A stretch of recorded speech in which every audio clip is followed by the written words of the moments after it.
اللہ الرحمن الرحیم قل هو اللہ احد. پس منظر مسند احمد کی روایت بھی پوچھا مشرکین نے بھائی کیسا ہے تمہارا رب, تو رب کائنات کا ذکر آ رہا ہے. اور ڈاکٹر ذاکر نائک صاحب سمجھانے کے لیے اچھا جملہ ان کا, it's a 4-line definition of God. Whomsoever fits in this, he will be God. 4 line کی ڈیفینیشن میں گاڈ خدا کی تعریف دے دی گئی.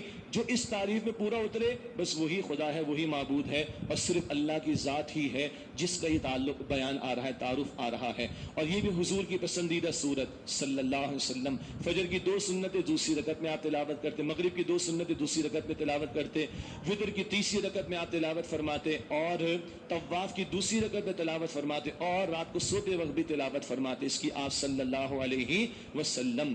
قل هو اللہ احد, اے نبی فرما دیجیے وہ اللہ یکتا ہے, الون اکیلا.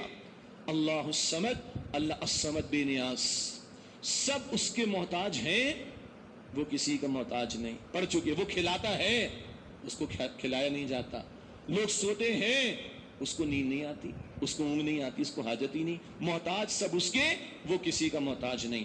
لم یلد ولم یولد, نہ اس نے کسی کو جنم, نہ اس نے کسی کو جنم دیا, نہ کسی نے اس کو جنم دیا.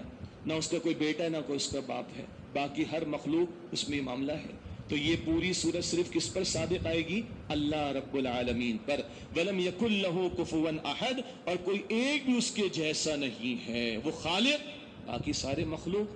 تو مخلوق کا خالق جیسی ہو سکتی ہے؟ لَيْسَ كَمِثْلِهِ شَيْءٌ, سورہ شورى کی آیت نمبر 11, اس کی مثال کی مانند بھی کوئی شے نہیں ہے.